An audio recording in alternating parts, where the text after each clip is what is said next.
Local news about local people. This is Newslink Indiana. Hello, I'm Chris Bavender. Thanks for joining us. Although no action was taken at the State House Tuesday, experts say there's still hope for new legislation.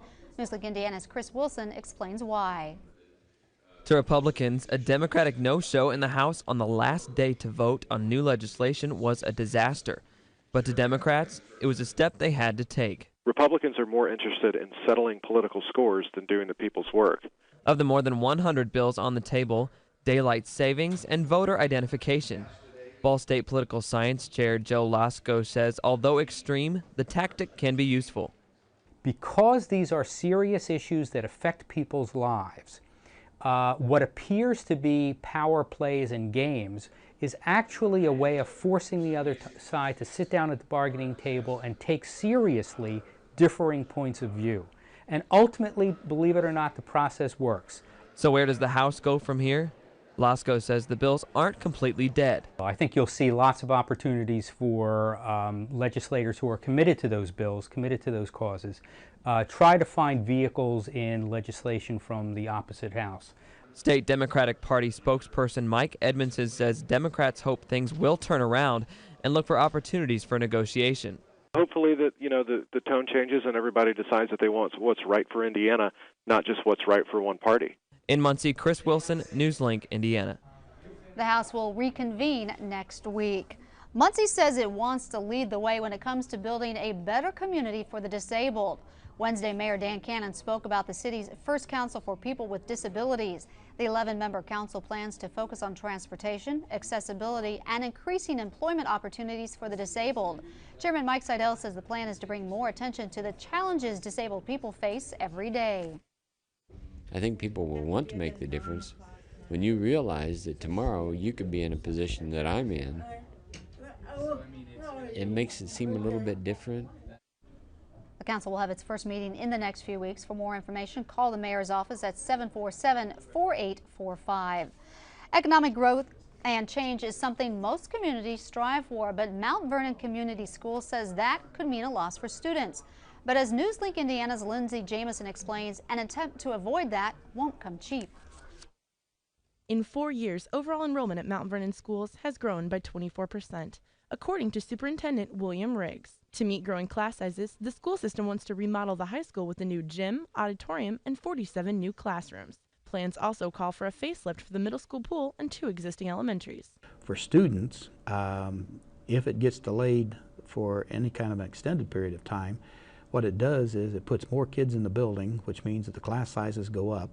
Mount Vernon Elementary is just one of the schools on the list to receive the renovations that could cost $136 million.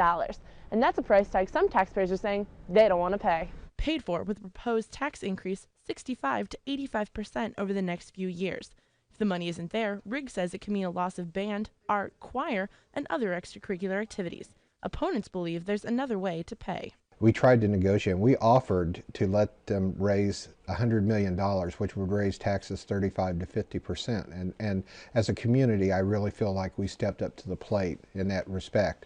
In the end, Riggs thinks it's everyone's duty to pay for education. Somebody paid for my education, and as an American, I owe it to the next generation to help pay for theirs. In McCordsville, Lindsay Jameson, Newslink, Indiana. Both sides have 30 days to get signatures on their petitions. In the end, the party with the most valid signatures wins. A Marion pastor still wants the right to preach, but Saturday, members of the Grace Missionary Baptist Church will vote for the third and final time on whether Pastor Ed McDowell has to resign. Members say they don't like some of McDowell's past actions and want him to leave. The church will train a pulpit committee to develop bylaws so incidents like this don't reoccur.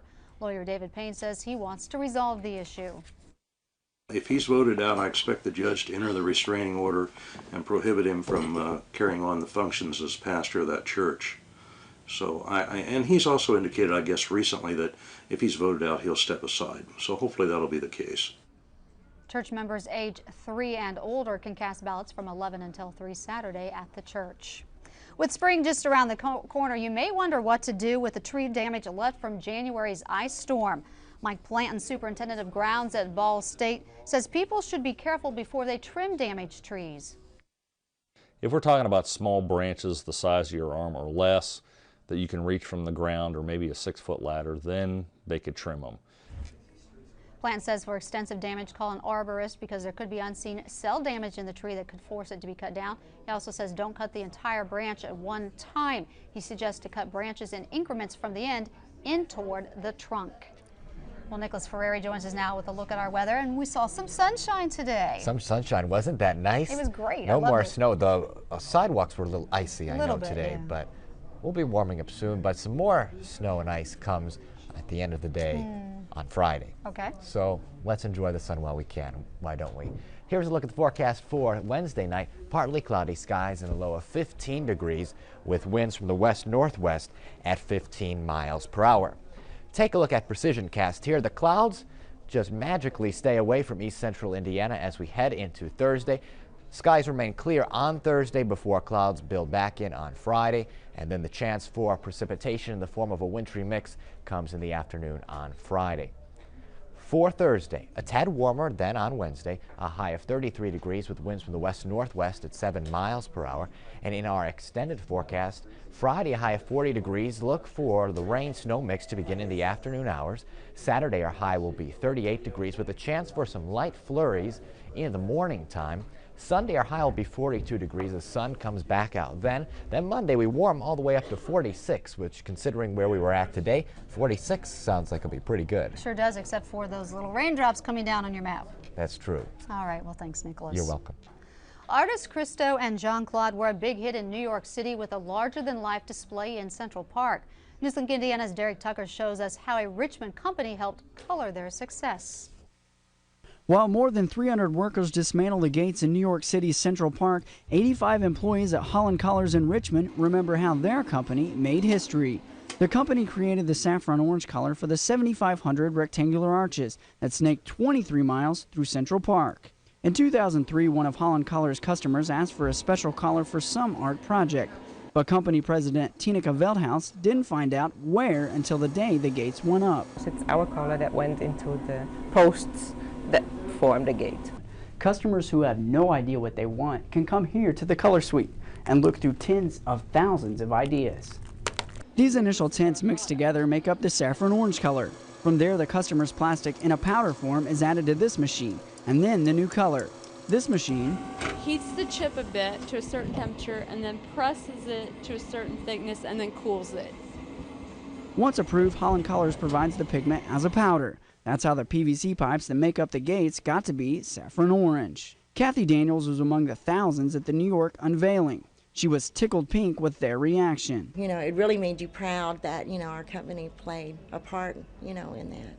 Although the gates were only on display for 16 days, that was enough for Daniels and the other Holland Color employees to remember how their company made history. In Richmond, Derek Tucker, Newslink, Indiana. Holland Colors in Richmond is the only United States plant and one of 9 of its facilities around the world. That is Newslink Indiana. For Nicholas Ferreri, I'm Chris Bavender. Join us Thursday for more news at newslinkindiana.com.